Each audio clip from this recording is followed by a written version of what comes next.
Welcome to ELA on the Move. This is Nothing Gold Can Stay by Robert Frost, 1923. Theme is especially important in this poem. Several ways to look at it. The easiest way to see it is, nothing lasts forever. Change is inevitable. We're not immortal. Mortality happens, so to speak, the cycle of nature. Everything is short-lived. Okay, I think the vocabulary going with the theme and the different ways you could word it. There's a positive message you can spin as well. Appreciate the time you have. Be thankful. Love what you have. Appreciate it. And that's kind of where we will end it, with the positive spin on it.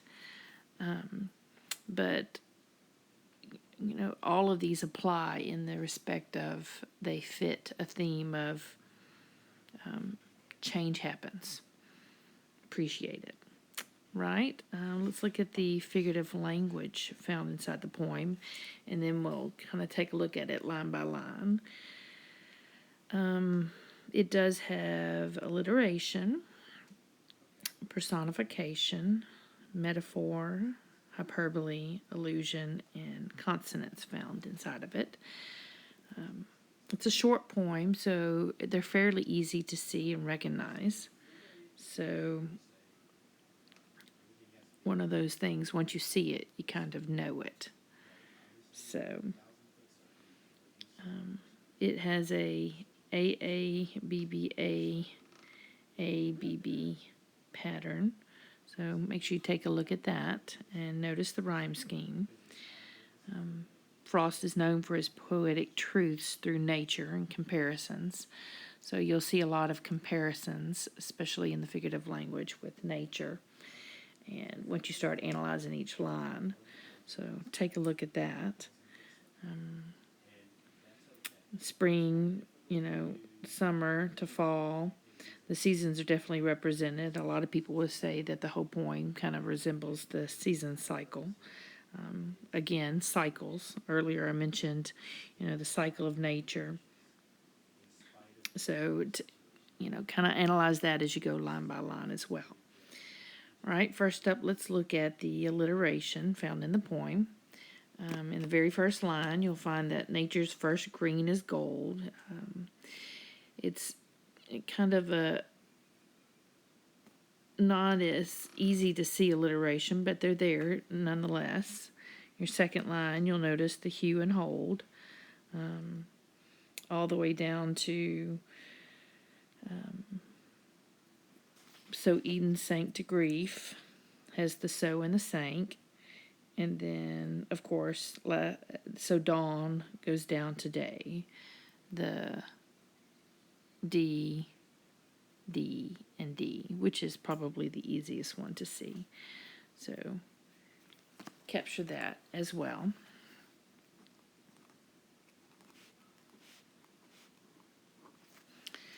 All right, next up, let's take a look at the personification in line 2. Her hardest hue to hold. Line 3, her early leaves a flower. Her representing nature, Mother Nature, nature itself being personified by having those human-like qualities. The metaphor in line 3, a leaf's a flower. Obviously, a leaf is not a flower, but it makes you analyze that. We'll come back and kind of look at that line in a few minutes when we analyze the point, each line for what they're meaning. Look at the hyperbole in line 4, but only so an hour. Well, analyze that a little bit. Find out whether it means it's exaggerated. Is it down to an hour, or is it representing the passing of a season? Also a flower doesn't last long, really. It closes at the end of the day. So you can kind of picture that as well.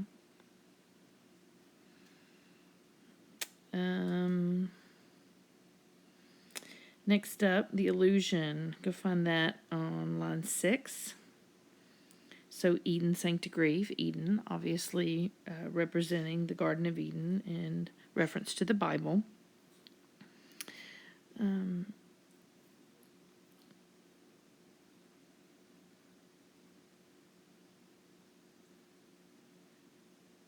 Okay, and last up, connaissance. Check out line 7 where you see the dawn and the down kind of repeating that consonant sounds. It's harder to see, but it's there nonetheless. Sometimes those rhythmic patterns set a pace, especially in those musical tones that poetry tends to do. All right, let's move on. Let's go line by line and take a look at each one and kind of analyze it, look at it. You know, we talked about it being the cycles of nature and the seasons, so kind of keep that in the back of your mind. Line 1, nature's first green is gold. You know, things come to an end. Nature's beautiful, but life is beautiful. But looking at line 2, her heart is hue to hold, you know, with that personification that gives Mother Nature a name. But beauty fades, life changes. It's part of that cycle, life cycle as well. Line 3, her early leaves of flower, happy moments, being young and so self-assured, making our memories. Line 4, but only so an hour. You know, we celebrate every moment. Line 4 and 7, you want to show how the possible light shines on, you know, but it fades. Leaf subsides to leaf. You know, the leaves drop and seasons change.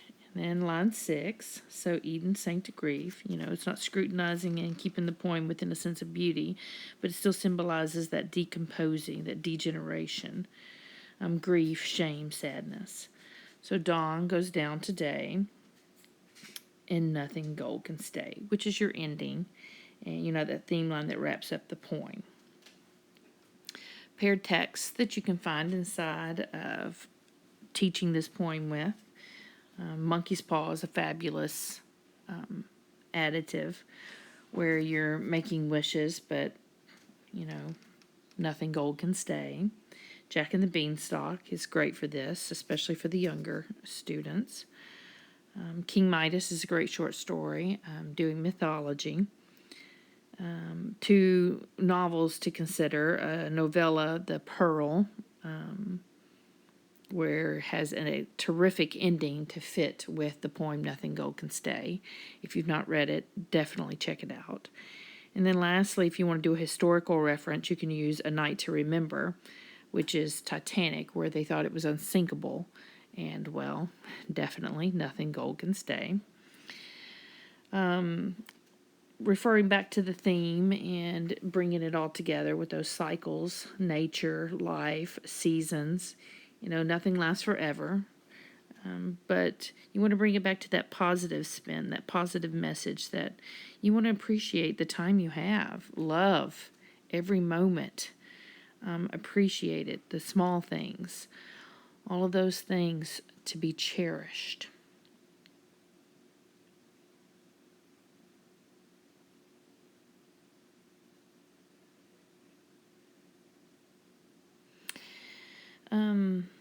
And lastly, let's remember that, you know, that iconic scene in the movie we all know. It makes you kind of feel like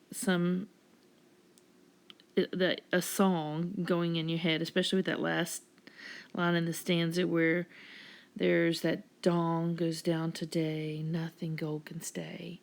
You can hear it when Ponyboy says it, and it kind of sets that tone. Thank you for watching. This is ELA on the Move. If you found this video helpful, hit like, hit subscribe to help students and teachers out, as well teachers helping teachers out.